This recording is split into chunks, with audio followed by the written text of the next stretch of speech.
En el viernes 28 de septiembre de 2012 nos acompaña usted en la entrevista en línea. Estamos transmitiendo en tiempo real para nuestro país y el mundo a través de la prensagráfica.com y también en GD Radio del Grupo Nutris. Este viernes cerramos la semana de entrevistas con un tema que se vincula directamente con la idoneidad o meritocracia en la contratación de los funcionarios públicos. Cada cambio de gobierno central o municipal, además, ocurren situaciones que vulneran la estabilidad laboral, en tanto ocurren despidos y en muchos casos hasta violaciones a leyes laborales. El ejercicio de la función pública con algunas debilidades en la medida que el trabajo depende de las corrientes ideológicas o políticas en el gobierno. Un anteproyecto de ley de la función pública se encuentra en estudio y de eso vamos a conversar en los siguientes minutos. Está con nosotros en nuestros estudios Antonio Morales Carbonell. Él es subsecretario de Gobernabilidad y Modernización del Estado. Antonio, bienvenido, un gusto. Muy buenos días, muchas gracias, William, por la invitación. Bueno, para comenzar creo que es importante, subsecretario, que nos ubique, hacer una especie de diagnóstico. Ustedes, me imagino que para haber encontrado la posibilidad de trabajar sobre este borrador de anteproyecto de ley de la función pública, ya han contado con insumos y es un poco de diagnóstico. Entonces, porque de inmediato lo que se pregunta todo mundo, los periodistas desde luego también, es si en este país en alguna vez o en algún momento ha habido meritocracia en el ejercicio de la función pública. Sí, bueno, es una buena pregunta, William. Nosotros realmente hicimos un diagnóstico cuando iniciamos el trabajo en la subsecretaría de las condiciones laborales en el órgano ejecutivo. Y una de las constantes que apareció era el alto nivel de discrecionalidad con el que se ha manejado los recursos humanos en la administración pública. Tenemos una ley actualmente de servicio civil que data de 1961 y que es una ley que nunca fue reglamentada y que nunca hizo posible la existencia de una verdadera carrera administrativa tal como lo establece el artículo 219 de la Constitución, de tal forma de que si tú ves los estudios del Banco Interamericano de Desarrollo del año 2004 nos colocaban en ese momento como el último país en América Latina en materia de servicio civil, producto de esa realidad de inoperabilidad de una ley que se creó en un contexto muy diferente al actual y que ha quedado obsoleta. Es una ley que se basa en dos instituciones fundamentalmente, o sea, en las comisiones de servicio civil y en el tribunal, que son como las entidades encargadas de su aplicación. Pero desgraciadamente todo lo que tiene que ver con el ingreso a la función pública, que estaba en manos de las comisiones de servicio civil, o sea, todo lo que es realizar la publicidad de las plazas, los concursos, las pruebas de aptitud, la elección de las ternas de los mejores calificados para someterlas a consideración de los titulares, esa es una función que nunca la ejercieron. Nosotros hicimos un diagnóstico de las comisiones y nos dimos cuenta que nunca habían tenido ningún rol que jugar en materia de carrera administrativa, no por falta de voluntad, o sea, realmente es porque nunca se les dio, no había voluntad política para que funcionaran esas instancias, pero al mismo tiempo no tenían los recursos, los conocimientos, la experiencia, el tiempo. Son gente que desarrolla sus funciones normalmente en la administración y que aparte de eso tienen que ver todo esto tal vez fuera de las horas de trabajo. Claro. O sea, nunca se hizo. Entonces, ¿qué es lo que propone este anteproyecto de ley? Es que esa labor de reclutamiento a la función pública la realice una autoridad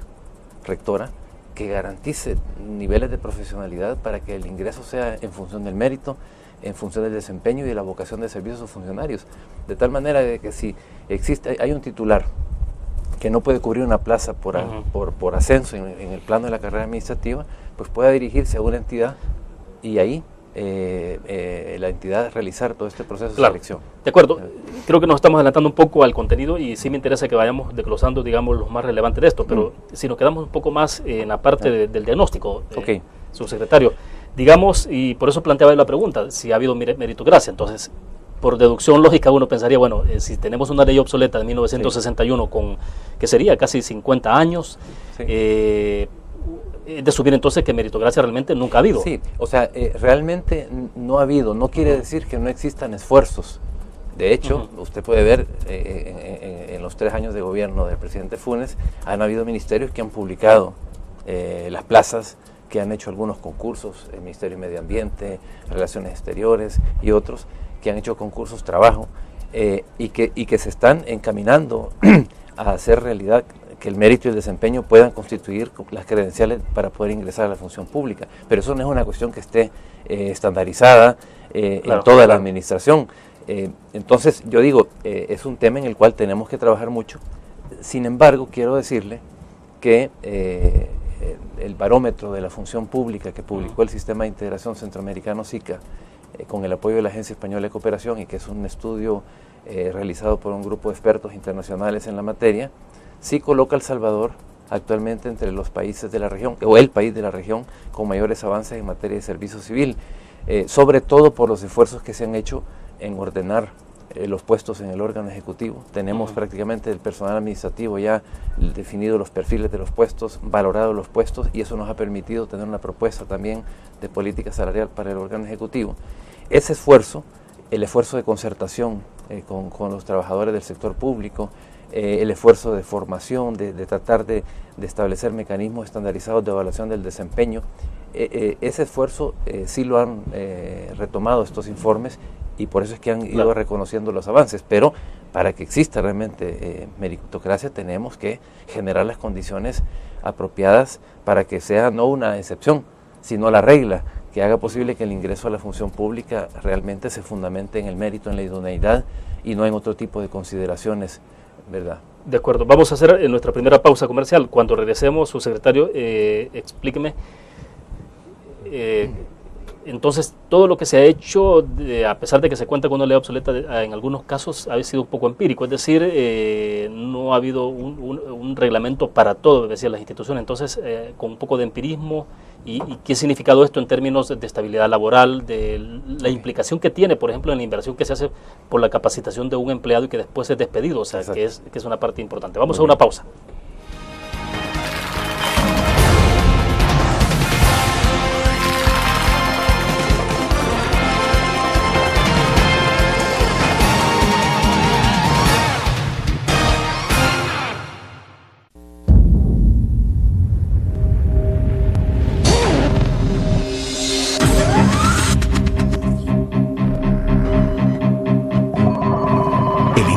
Estrategia financiera desde los negocios y la actividad económica hacia toda Centroamérica.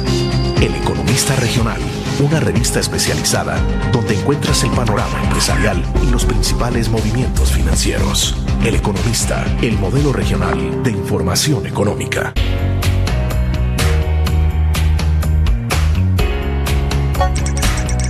Cada momento, donde quiera que estés, te damos el mejor contenido en diferentes plataformas para que tú escojas el medio para informarte. Y ahora con Grupo Dutriz Alive, la nueva aplicación digital. Vive la información como una nueva experiencia en tu periódico. Multiplicamos la forma de informarte. Grupo Dutriz.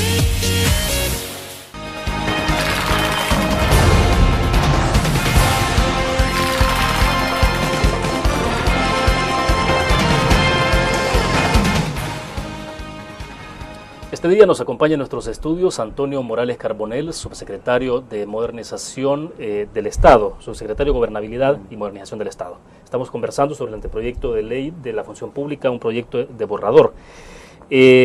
Bueno, le decía, subsecretario, en el segmento pasado, entonces, las implicaciones que tiene cuando se despide personal, por ejemplo, que tiene muchos años de estar en una institución. Bueno, en la empresa privada creo que es donde un poco se valora más eso, pues saber cuánto, porque un empresario sabe perfectamente cuánto implica capacitar un profesional, y luego no lo va a despedir a la vuelta de 6 meses o de un año cuando ha invertido muchísimo, pero en el gobierno, digamos, eso a veces cuenta menos. Entonces, ¿cómo estamos en esa parte? Sí, en realidad es un tema muy importante, porque esa es al final la problemática que quiere buscar solución este anteproyecto de ley. No se puede tirar el dinero a la basura. O sea, es una inversión fuerte la que tiene que hacerse para desarrollar las capacidades de los funcionarios de la administración pública, y no es correcto que una vez que se ha invertido tanto esfuerzo en esto, pues el funcionario simplemente quede despedido porque vino un nuevo gobierno y simplemente dispuso colocar a otra persona en su lugar. Entonces, yo creo que lo que tenemos que aspirar con esta ley también es a darle estabilidad laboral al funcionario que desarrolla labores permanentes en la administración pública. Además, es la única forma en que podemos pensar en desarrollar una carrera. ¿Quién va a invertir esfuerzo en capacitarse, en formarse, en trabajar, si sabe que al final del año lo pueden despedir sin ninguna dificultad?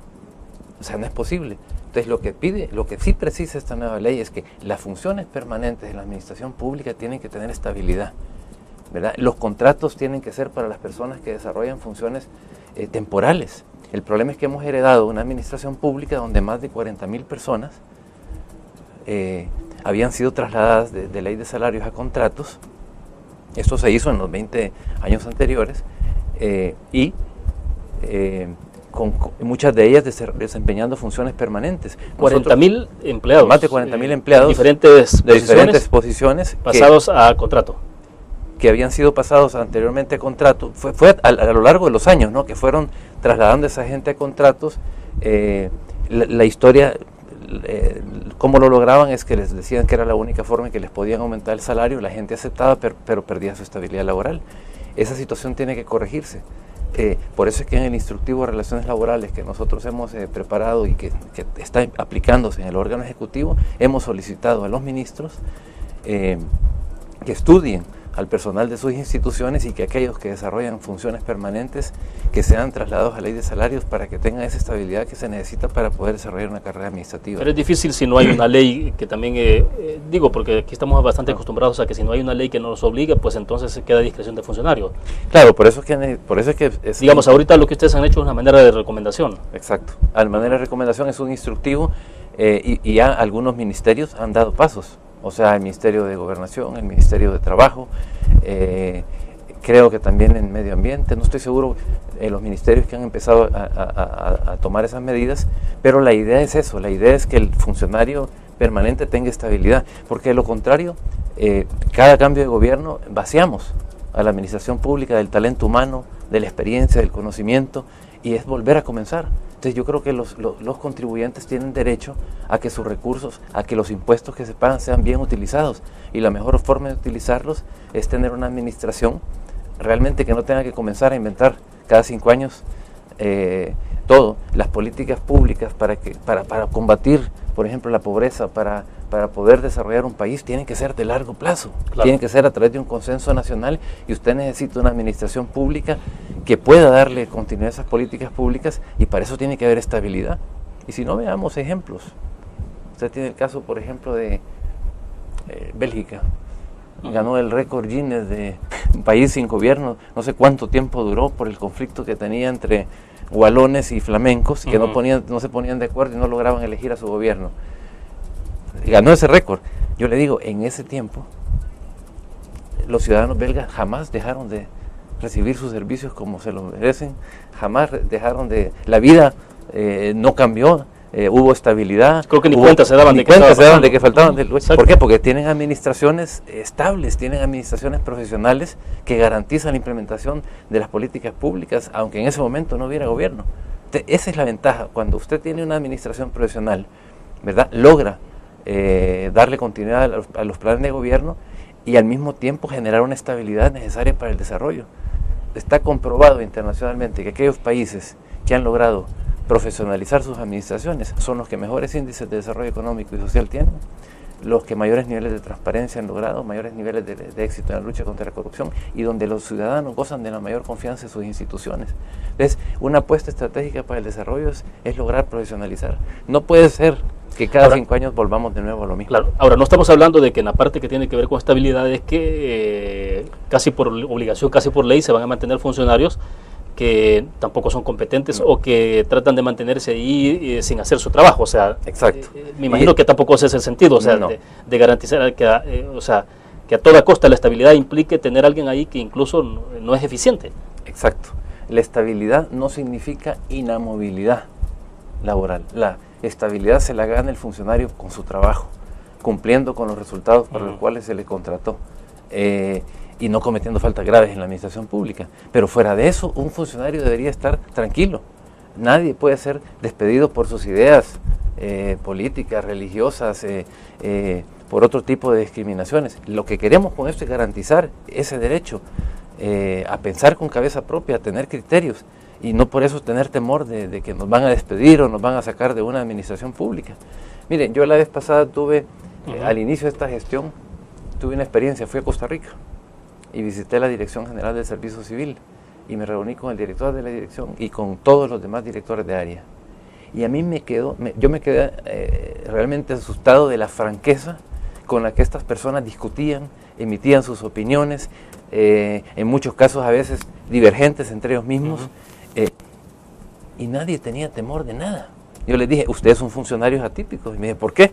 Porque ustedes pueden manifestar sus ideas sin ninguna dificultad, y eso es lo que queremos. Pues sí, me dice, ¿cómo no voy a tener cuidado, dice, de tener un pleito con mi colega si sé que me lo tengo que aguantar 20 años aquí? Me dice, o sea, la estabilidad da libertad al funcionario de poder pensar, de poder expresarse y no tener temor a continuar en su trabajo, ¿verdad? Perfecto, vamos a otra pausa comercial. Bueno, cuando regresemos entonces vayamos entrando ya a los detalles, lo que implica esta ley, en este anteproyecto, en qué estado se encuentra en este momento, y si ustedes se han puesto plazos, calendario, de en qué momento pretenden entregarlo a la discusión de la Asamblea Legislativa. Vamos a la pausa, volvemos. Gracias.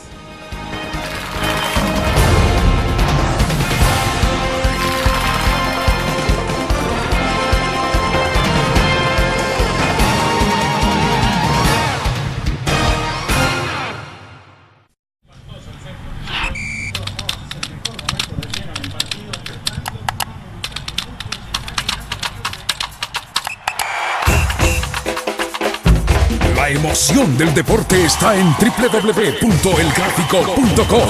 Ingresa al nuevo escenario deportivo y descubrí toda la pasión del deporte. Fotos, videos, fichas y resultados de las mejores ligas del mundo. Elgráfico.com. Conectados por deporte.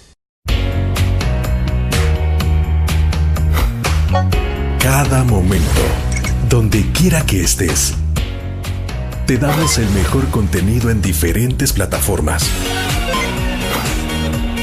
para que tú escojas el medio para informarte. Y ahora con Grupo Dutriza Live, la nueva aplicación digital. Vive la información como una nueva experiencia. Multiplicamos la forma de informarte. Grupo Dutriz.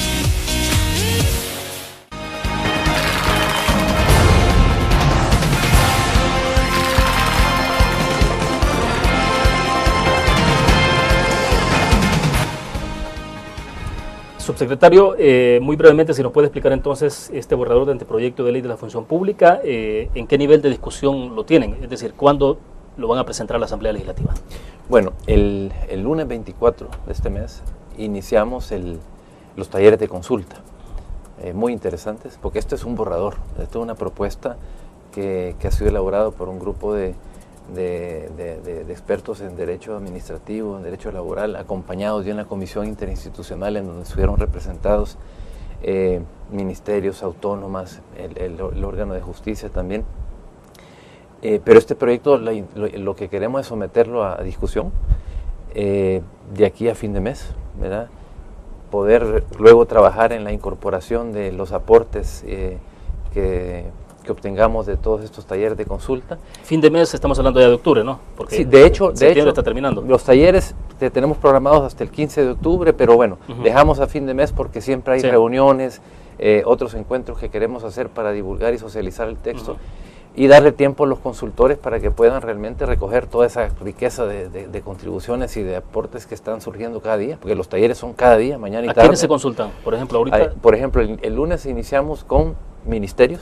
Hemos solicitado a los diferentes ministerios que envíen al menos 4 personas, los encargados de recursos humanos, los encargados jurídicos, los de planificación, y les hemos solicitado previamente que examinen el documento para que sus participaciones en los talleres pues sean mucho más provechosas. Ya comenzamos con las autónomas, ¿verdad? Ahora están reunidos representantes de las instituciones autónomas. Luego viene el sector justicia, se ha invitado a representantes de la Corte, de la Procuraduría, de la Corte de Cuentas, de todas estas instituciones. Comisiones de servicio civil también van a ser consultadas, tribunal, academia, organizaciones sociales, sindicatos en el sector público, ¿verdad? Porque creemos que es importante el tema para ellos también. Y al final de todo este proceso, pues vamos a recoger los insumos y vamos a presentarlos a la Asamblea, a la Comisión de Trabajo y Previsión Social de la Asamblea Legislativa, a los diputados, para que conozcan el resultado de la consulta. Bueno, y esperamos someterlo a consideración del secretario jurídico de la Presidencia para poder dar la iniciativa de ley. El proyecto que tenemos es tratar de depositar este anteproyecto antes de que finalice este año, para consideración de la Honorable Asamblea Legislativa, y que pues los diputados comiencen a discutirlo. Yo creo que este es un tema de país, es un tema fundamental para que El Salvador entre en el concierto de las naciones modernas y desarrolladas. Tenemos que dar ese paso de profesionalizar la administración. Ahora, tú me preguntabas cuáles son como las mayores novedades del anteproyecto. Una es la que ya habíamos mencionado anteriormente, que es el hecho de contemplar la creación de una autoridad rectora de la función pública que pueda realmente garantizar que esta ley se cumpla y que los procesos de ingreso a la función pública se fundamenten en el mérito, en el desempeño y en la vocación de servicio de los funcionarios. Otra novedad de esta ley es que fortalece las unidades de recursos humanos en la administración pública. Estas unidades de recursos humanos ni siquiera las menciona la Ley de Servicio Civil porque, como digo, data de hace más de 50 años. Y sin embargo, en la realidad estas unidades han desempeñado papeles importantes en todo lo que es el manejo de los recursos humanos, el ingreso a la función. Entonces, esta ley la fortalece. ¿En qué medida la fortalece? Y creo que es un punto importante, William. Las hace menos vulnerables porque las hace depender técnicamente del ente rector, de tal manera de que, según el anteproyecto de ley, pues van a tener mucha más fuerza para desarrollar su trabajo en la medida en que nadie va a poder,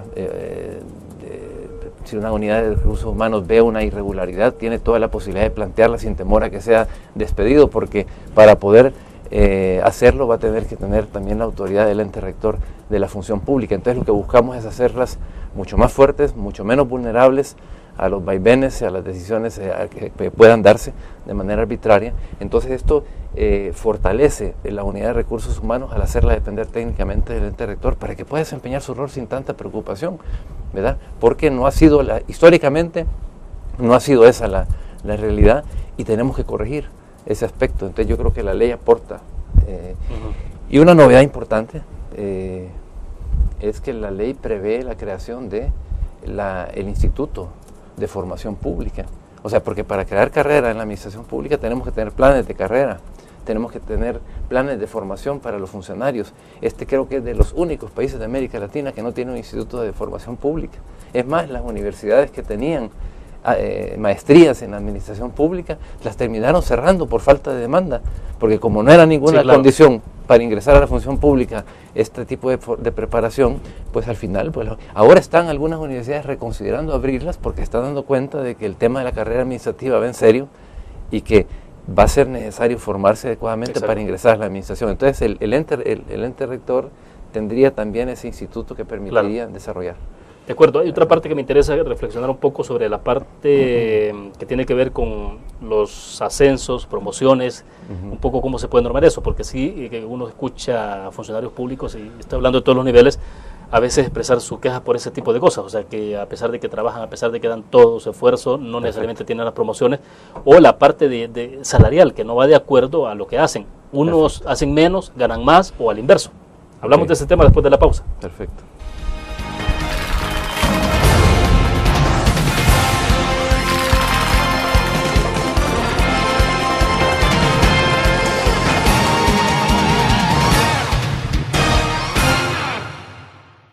La interacción con la tecnología llega con múltiples formatos. Nueva revista Tech Live, la información tecnológica más actual y los gadgets que modifican tu estilo de vida. Tech Live es una revista multiplataformas que te ofrece los últimos avances de la tecnología, las herramientas de mayor utilidad e interesantes artículos de la era digital. Escoge el medio que te mantendrá actualizado o visita nuestra web. Espera el futuro con Tech Live, una publicación de Grupo Nutriz. Tu periódico es dinero, porque ahora puedes pagar con la prensa gráfica. Busca y recorta en tu periódico el dinero que podrás canjear en los establecimientos de nuestros aliados. Encontrarás uno cada día. Compra con La Prensa Gráfica y encuentra una buena noticia para tu bolsillo. Con La Prensa Gráfica lo compras. Con La Prensa Gráfica lo pagas. La Prensa Gráfica. Noticias de verdad.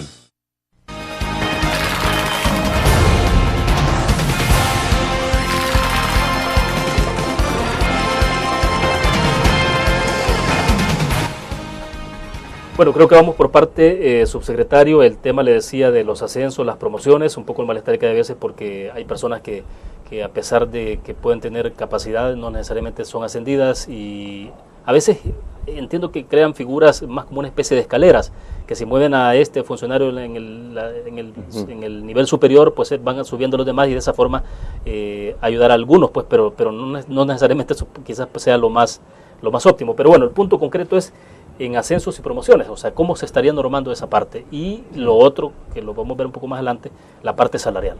Sí, de hecho, ese es yo diría, el corazón de la ley, es crear esas carreras, que como decíamos antes, realmente no han existido.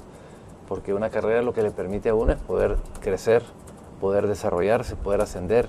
Uno puede ingresar de, no sé, técnico 1 en informática y poder saber, tener claridad, que el ciudadano tenga claridad que uno ingresa en ese nivel y qué es lo que tiene que hacer para poder ir escalando en la carrera hasta poder llegar a desempeñar cargos gerenciales. Ahora nadie se le ocurre hacer eso porque dicen, si llego a un cargo gerencial, después lo van a considerar cargo de confianza y me quita el próximo gobierno. Sí, claro. Entonces, ahora lo que no hay es estímulo para eso. Al contrario, a veces hay personas que dicen, no, mejor me quedo en este puesto porque si no, si agarro un puesto superior, después me van a quitar. Entonces, lo que queremos es eso, desarrollar la carrera y la carrera gerencial, que esos puestos no sean parte de los cargos de confianza, sino que sean parte de los cargos protegidos por la carrera. Entonces, pero sí se establecen cargos de confianza. O sea, sí, pero se limitan en la propuesta de ley. Exacto, porque en este momento hay discrecionalidad. Sí, siempre ha habido. O sea, si usted le pregunta a un titular cuántos cargos de confianza tiene, yo le aseguro que se va a sorprender de la lista y del nombre de cargos de confianza que van a dar, porque no hemos logrado tener números exactos. Sí. Porque los criterios, lo que busca precisamente este proyecto de ley es como precisar mejor esos criterios y establecer un límite en el número de cargos de confianza de los servidores públicos. Porque no puede ser que todo el ministerio, la mitad de un ministerio sean cargos de confianza. O sea, son cargos limitados, son aquellos asesores y asistentes directos de los principales funcionarios del Estado, ¿verdad? Pero la carrera lo que hace es eso, es abrir la carrera a los puestos gerenciales, abajo de los directores generales, pues, ¿verdad? Los jefes de división, de departamento, abrir, que esos sean puestos de carrera, que tengan estabilidad y que puedan realmente perdurar independientemente de los cambios de gobierno. Eso es lo que se busca. Entonces, pero la ley lo que busca es crear esa carrera, diseñar esos planes de carrera, de tal manera de que el funcionario sepa exactamente lo que tiene que hacer para crecer y para desarrollarse, pero al mismo tiempo tendrá también un instituto que está acompañando, que está diseñando todos los planes de formación para que el funcionario que quiera desarrollar carrera, pues lo pueda hacer. Y esto es dignificar realmente la labor del servidor público, porque lo que tú decías es claro. La gente dice, bueno, si yo no puedo progresar, si no me puedo desarrollar, tampoco hay estímulo, tampoco hay motivación. Lo que queremos es que existan funcionarios públicos motivados, porque en esa medida también van a estar más dispuestos a hacer mejor su trabajo, a brindar servicios de calidad. O sea, el clima laboral influye. Claro. Subsecretario, nos ahorraríamos mucho todos estos conflictos que de alguna manera se están dando en las alcaldías. Por ejemplo, lo que tenemos de inmediato en este momento, el caso Soyapango, lo que ocurre en otras alcaldías cuando también han habido los cambios de gobierno. O sea, realmente se evitarían ese tipo de problemas. Totalmente. Y mire, estos problemas en las alcaldías, ¿por qué se han desarrollado? La ley de la carrera administrativa municipal establecía que muchos de estos cargos estaban protegidos por la ley, pero lamentablemente cuando se desarrollaron las elecciones municipales en las que gana el alcalde Quijano, la alcaldía de San Salvador, inmediatamente la Asamblea Legislativa promovió una reforma a la ley de la carrera municipal en los días posteriores. Una reforma a la ley de la carrera administrativa municipal en donde todo aquel personal que estaba protegido por la estabilidad que le daba la ley quedaba desprotegido. Reformaron el artículo y dijeron, de ahora en adelante, pues, gerentes, jefes de esto, quedan fuera de la carrera municipal para poderlos despedir. Y así se procedió al despido de muchas personas. ¿Por qué? Porque los consideran cargos de confianza. Yo creo que el país ya no está para darse ese lujo de estar cambiando funcionarios cada 3 años, en el caso de las alcaldías cada 5, en el caso de la administración. Yo creo que tenemos que darle estabilidad a los trabajadores, porque ese es el talento, ese es el expertise que se va, que se pierde, y como tú decías, es dinero, porque lo que cuesta formar a un funcionario público para que sencillamente venga un nuevo gobierno y lo despida, es tremendo, es un despilfarro de recursos, y los ciudadanos merecen que sus recursos se utilicen adecuadamente. Ya, entonces, ese es el... y en la parte salarial, ¿cómo se establece? Le decía, es evidente, bueno, uno platica con gente que trabaja en el sector público y le dice, bueno, mira, los cargos que desempeñan, pero bueno, yo gano... Todo el mundo está inconforme con los salarios, eso pues es otro análisis. Sí. Creo que si cualquiera de nosotros nos pregunta, pues obviamente quisiéramos ganar más, pero no es el punto de lo que estamos hablando, sino del hecho de que hay gente que está inconforme porque efectivamente no le están pagando de acuerdo a las funciones que él desempeña o a lo que él se está entregando como funcionario público, mientras hay otros que se la pasan un poco más tranquila y están ganando más. Entonces, ¿cómo entran en esa parte? Sí, yo creo que esa inconformidad es legítima y es real, tiene un fundamento real.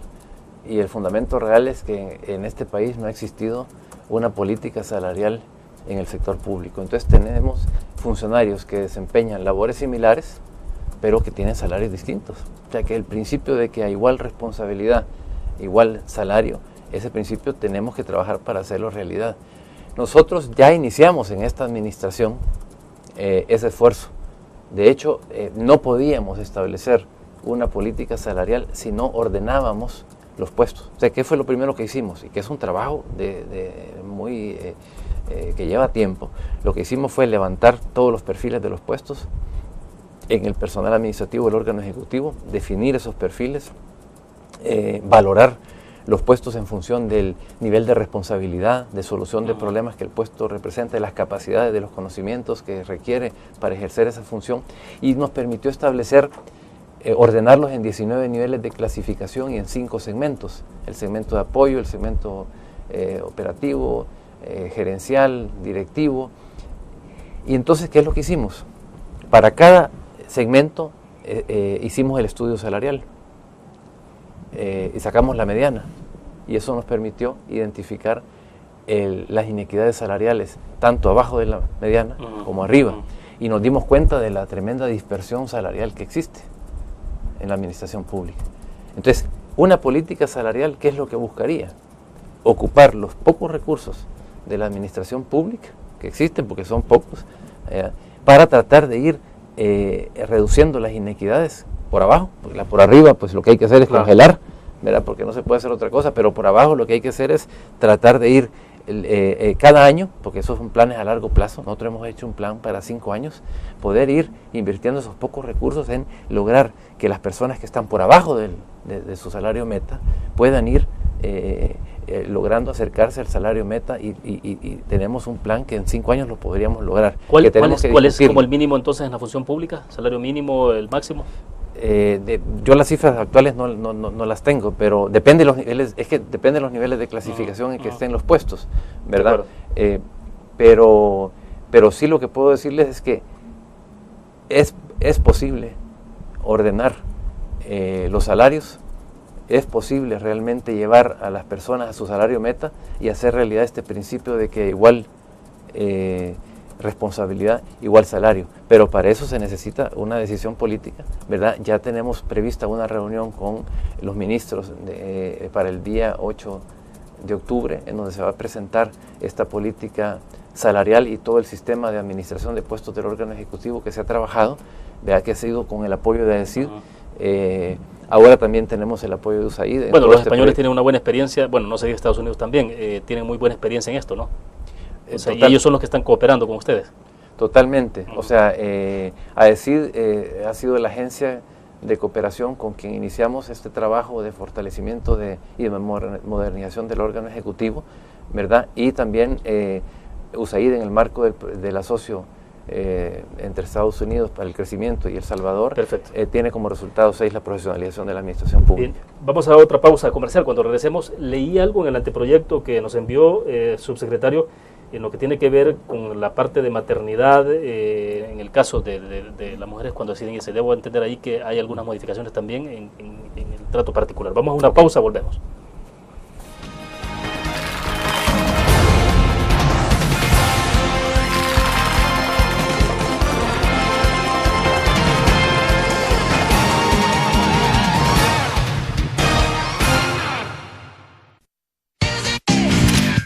Blur, la revista más innovadora y moderna de todos los tiempos, única en su estilo, creativa, un espacio exclusivo y reservado de entretenimiento y diversión, llevada al máximo. Blur. Time Out, Movie, lo mejor de la cartelera. Art. Shopping, la guía de la moda. Go, viajes cortos fuera de la ciudad. Blur. Un graficionado no olvida la historia, y aunque perdió una y otra vez, no perdió el orgullo. El graficionado se levantó entonando su grito de batalla, respirando gritos de gol y celebrando las épicas victorias. Un graficionado cree en la magia de la camiseta y mantiene viva la ola de fe, porque el graficionado sueña con volver a un mundial. El gráfico lo hacemos por deporte.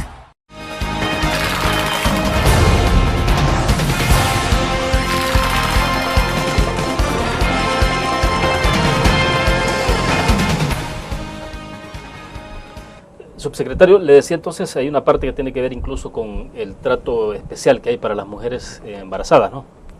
Sí, de hecho hay un artículo en la ley que tiene que ver con los derechos de la madre trabajadora.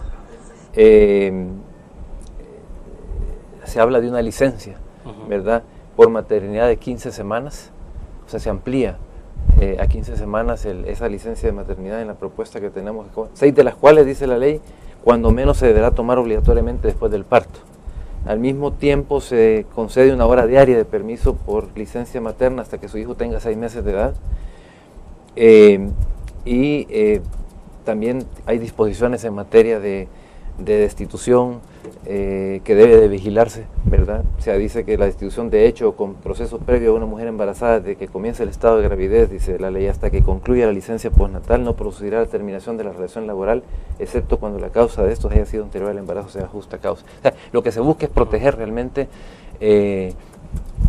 a la madre trabajadora, darle mayores protecciones. La ley tiene esa virtud que incorpora nuevos principios y nuevos derechos a la actual ley de servicio civil.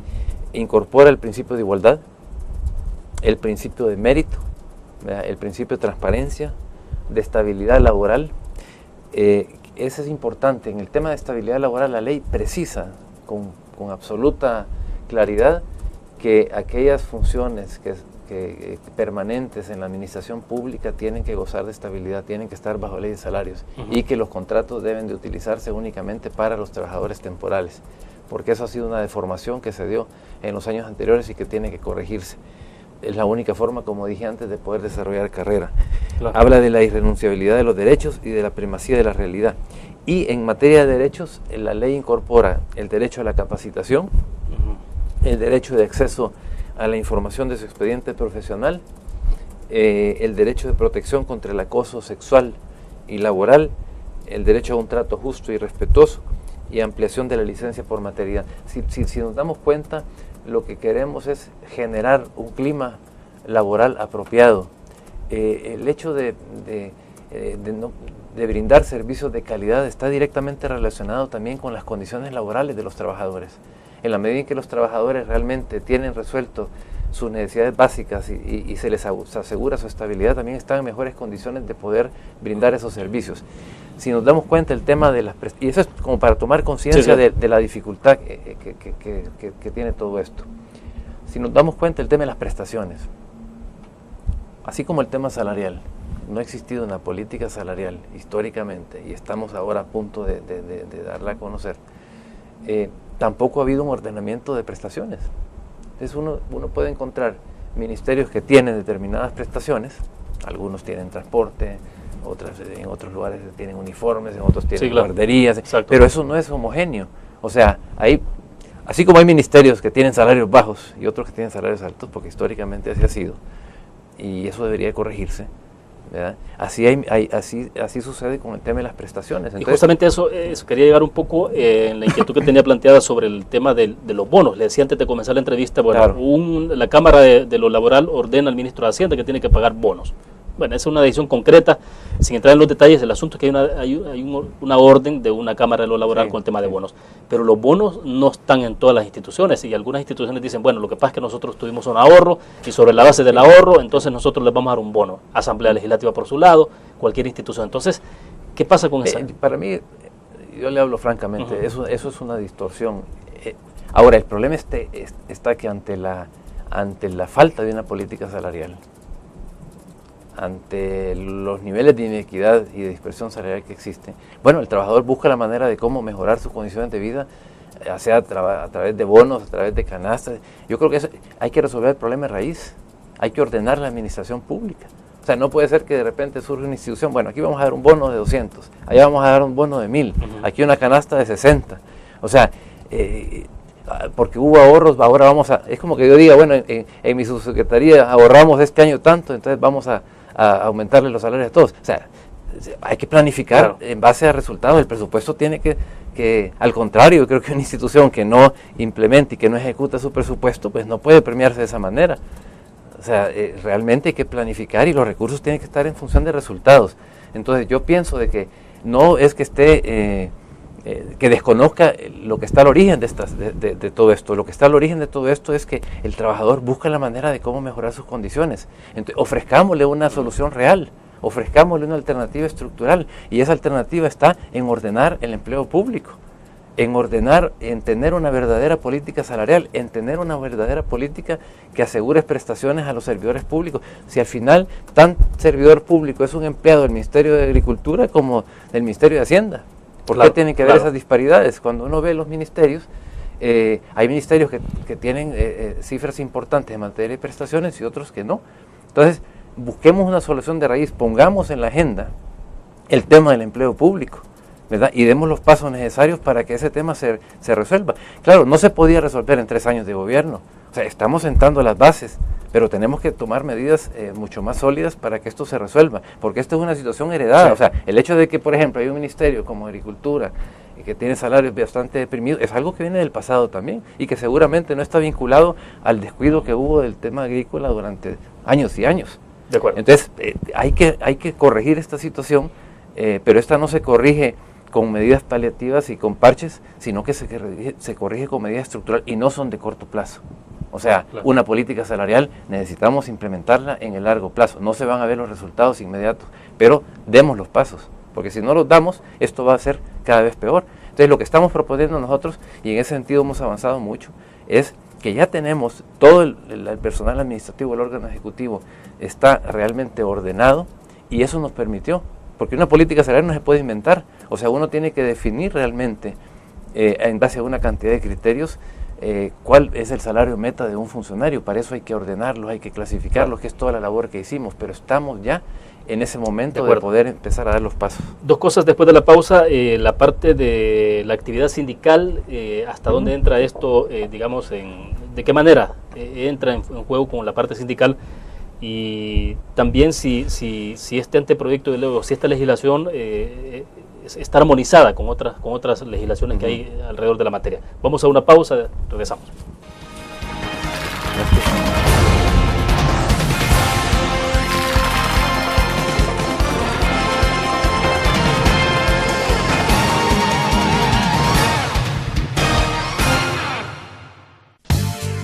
El ascenso en sus negocios depende de mucha información.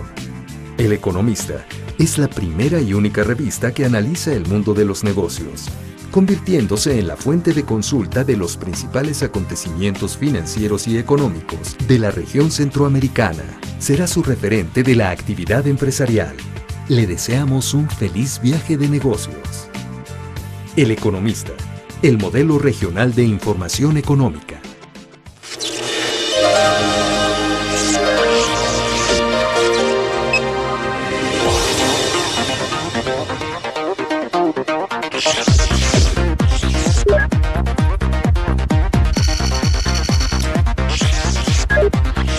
Estimulamos tus sentidos para que leas, veas, escuches e interactúes con la verdad. LPG Multimedia.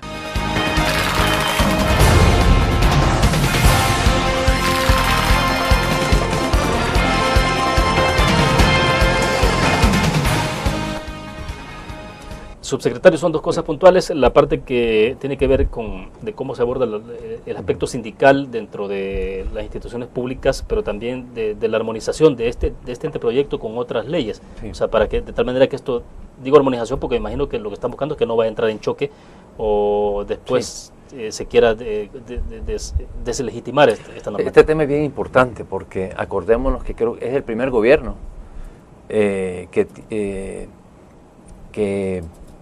que da origen a la existencia de sindicatos en el sector público. O sea, anteriormente, y eso hay que recordarlo, eran prohibidos, sencillamente, no habían.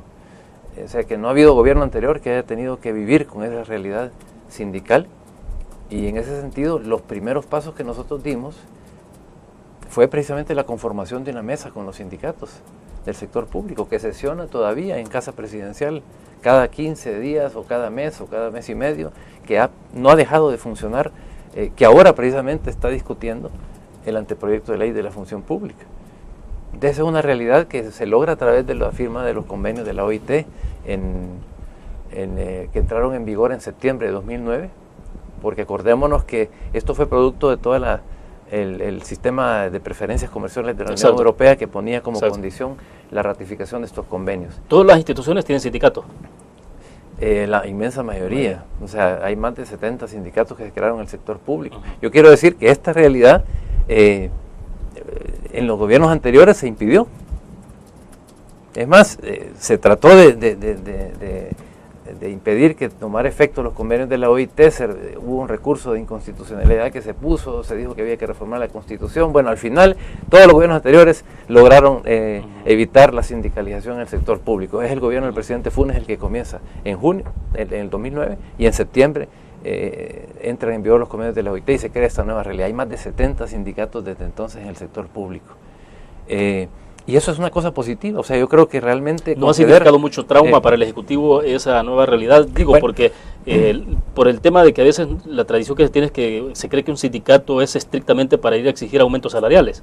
Entonces, sí, yo no sé si usted pudo ver ayer en el canal 21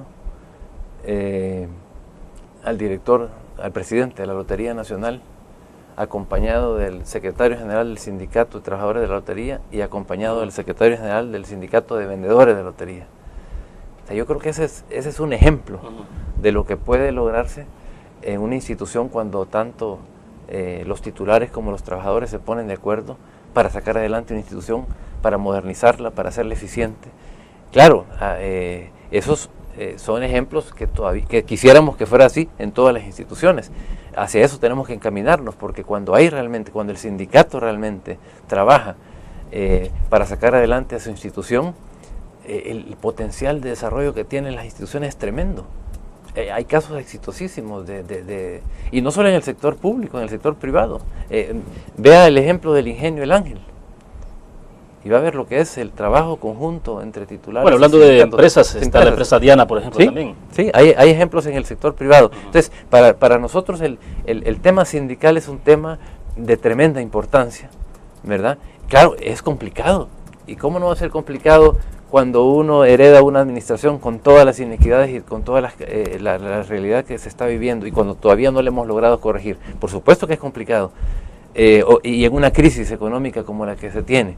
Y reconociendo el derecho a la negociación colectiva cuando los recursos son limitados. Es complicado, pero yo creo que poco a poco, a través del diálogo con el sector laboral y con los sindicatos van entendiendo también ese rol, que ante todo, antes de ser sindicalistas, somos servidores públicos, y que todos nos debemos a los ciudadanos, y que por lo tanto no se trata de reivindicar únicamente para sí, sino en función de poder brindar cada vez mejores servicios a la ciudadanía. Entonces, yo creo que el ejercicio que ha hecho este gobierno en materia de diálogo es importante. Que no hemos logrado responder a todas las expectativas es una realidad, ¿verdad? No se ha podido. Pero yo creo que una propuesta como el anteproyecto responde a esos señalamientos que el sector sindical nos hizo desde el inicio y que me gustaría desarrollar un poquito. Porque nos quedan otros minutos, porque debo hacer la última pausa. Al cierre entonces platicamos de ese tema. Vamos a la pausa.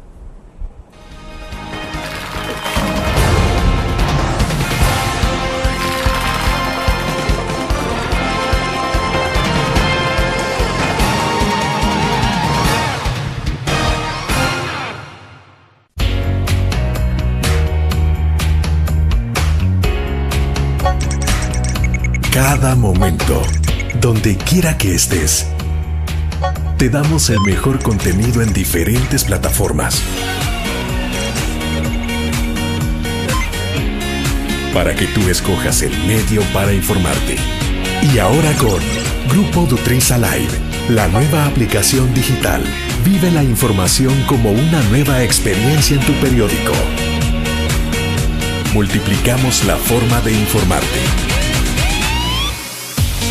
Grupo Dutriz.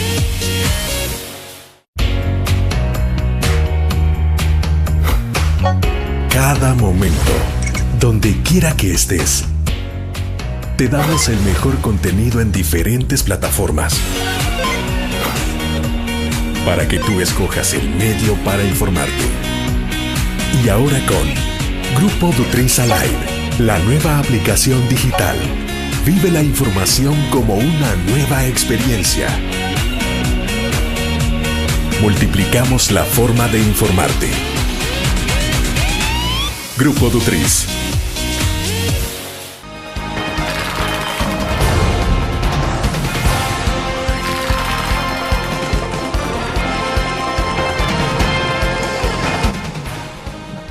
Bien, estamos en los últimos minutos de la entrevista en línea. Hemos conversado con el subsecretario de Gobernabilidad y Modernización del Estado. Bueno, nos quedamos concluyendo la parte del sindicalismo, ¿no? Sí, yo le decía que nosotros realmente este proyecto responde en gran parte a ese diálogo y a ese estrecho que se estableció por parte del gobierno con los sindicatos. Y realmente agradecerles a los sindicalistas por habernos señalado desde el inicio de esta gestión dónde estaban los problemas en la administración pública, porque lo que nosotros hicimos, lo primero que hicimos en la subsecretaría es un diagnóstico de las condiciones laborales en el órgano ejecutivo. Y para hacer ese diagnóstico entrevistamos a más de 120, 130 líderes y lideresas sindicales de este país para que nos dijeran cómo ven el empleo público. Y ahí aparecieron los problemas. Ahí apareció la discrecionalidad del ingreso a la función pública. Ahí apareció la discrecionalidad en materia de traslados, de despidos. Los problemas en materia de libertad sindical, los problemas de acoso sexual, de acoso laboral, en fin, apareció la radiografía de lo que era la administración pública que se estaba recibiendo en ese momento, y eso fue lo que nos permitió a nosotros decir, miren, si queremos realmente responder a las demandas de los sindicatos y de los trabajadores, a lo que nos están señalando, hay que profesionalizar la administración, porque lo que están señalando ellos son los síntomas de una administración que no se ha ordenado, ¿verdad? Que no ha sentado las bases para profesionalizarse. Sí. Entonces, realmente para mí, y siempre nosotros pensamos, los trabajadores son los que tienen el mayor conocimiento de su institución. La cúpula a veces conoce el 3-4% de lo que está sucediendo en una administración. Los trabajadores tienen un conocimiento mucho más amplio. ¿Y qué hicimos con ese diagnóstico? Se lo enviamos a todos los ministros, viceministros, secretarios, subsecretarios, para que se dieran cuenta cómo nos veían los trabajadores del sector público y para que pudiéramos realmente construir conjuntamente con ellos un proyecto de profesionalización. Y por eso es que empezamos a trabajar, porque este anteproyecto no ha sido de un mes, esto lo hemos trabajado durante un año, ¿verdad? Ha sido un trabajo y hemos discutido muchos de estos temas con los mismos trabajadores. ¿Usted cree que esta administración va a terminar en 2014, que termina en 2014, va a terminar y se esperaría que para entonces ya esté funcionando esta normativa? Yo espero que esto se pruebe antes. Porque después pasará a manos de los diputados. Me decía usted que a finales del año posiblemente ya esté en la Asamblea. Sí, la meta nuestra es realmente, no queremos finalizar este año sin haber presentado este proyecto. Y luego que los diputados y diputadas pues tomen el tiempo necesario para examinarlo y para aprobarlo. Yo creo que este es un tema, como repito, de país, es un tema que va a beneficiarles a todos los salvadoreños y salvadoreñas y también a los partidos políticos. Es que a los partidos políticos lo que les interesa cuando lleguen al poder es encontrar una administración pública que sea capaz de poder atender las demandas de los ciudadanos con eficiencia, con eficacia, con prontitud, con calidad, como se lo merecen. ¿A quién le interesa una administración ineficiente? Lo que le interesa a un partido político es tener una administración que sea capaz de implementar sus políticas públicas, ¿verdad? Entonces yo creo que todos ganamos con este anteproyecto de ley, ¿verdad? No veo razón por la cual no lo vayan a aprobar. Claro, hay que discutirlo, pero yo creo que el futuro del país radica mucho en esto también. Perfecto. Bueno, gracias a su secretario por haber compartido, muy amable. Bueno, gracias. Bien, terminamos así entonces la entrevista en línea. Gracias a ustedes por su fiel sintonía. Que descansen el fin de semana. Nos vemos el lunes a la misma hora.